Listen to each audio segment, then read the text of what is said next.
आशा की किरण।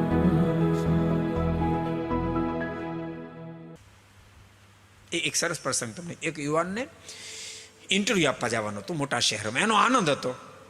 મનમાં એમ હતું ઇન્ટરવ્યૂ જો પાસ થઈ જવાને તો ઘરથી દૂર જવાય.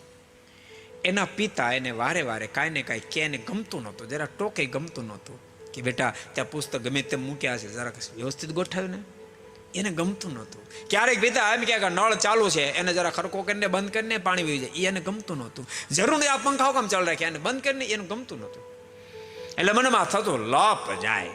યાદ રાખજો, તમને સાચી વાત જેથી લપ લાગવા મળશે ને તે દાડે ભૂકા નીકળી જશે. સાચી વાત જેથી સાચી લાગશે ને તેથી કામ થઈ જાય. લપ લાગતી હતી એટલે મનમાં ઇન્ટરવ્યુ પાસ થઈ જાય તો લપ જાય. મોટા શહેરમાં ઇન્ટરવ્યુ આપવા ગયો અને ઇન્ટરવ્યુ બહુ બધા લોકો આવી ગયા હતા. એ પોતે ઇન્ટરવ્યુ માટે બેઠો પણ હજી વારો લાગતો નહોતો, કારણ ઘણા બધા ઇન્ટરવ્યુમાં આવ્યા હતા. એમાં એની દૃષ્ટિ પડી ટેબલ ઉપર થોડા પુસ્તક પડ્યા, ગમે તેમ પડ્યા. ઊભા થઈ અને બધા ટેબલ ઉપર પુસ્તક વ્યવસ્થિત ગોઠવી દીધા. થોડી વાર બેઠો ને તે આમ એને અવાજ આવતો લાગ્યો બાથરૂમમાંથી. જરાક અંતર જરાક આમ જરા જઈને જોયું તો નળ ચાલુ હતો, થોડો ખોલેલો. એને નળ બંધ કરી દીધો. આ બધા આવ્યો ને તો એક રૂમમાં કોઈ નહોતું, પંખા ફરતા હતા. અંદર જઈને પંખા બંધ કરી દીધા.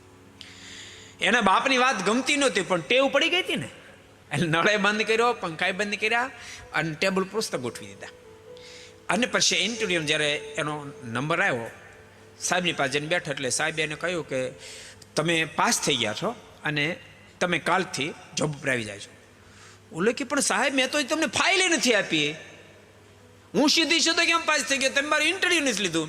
ત્યારે સાહેબ કહે છે કે અમે પેપરમાં જે એડ આપી એ જ પ્રમાણે તમારી ફાઇલ છે તો તમે ઇન્ટરવ્યુ આપવા માટે આવ્યા, માટે મારે ફાઇલ નથી જોવી. પણ અહીંયા 60 માણસો બેઠા હતા, કોઈને ખ્યાલ ન આવ્યો કે આ પુસ્તક ગમે તેમ વ્યસ્ત વ્યસ્ત પડ્યા ગોઠવું, તમે ગોઠવા. અમે જોયું, અમે જોતા હતા.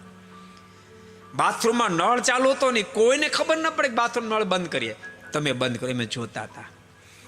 અને ઓલા રૂમમાં પંખા ચાલુ હતા, બીજાને ખબર ન પડી, તમે જૈન પંખા બંધ કરી અમે જોતા હતા.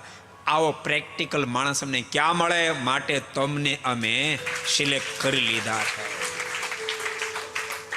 को पसंद आया हो तो लाइक करें और शेयर करना मत भूलिए.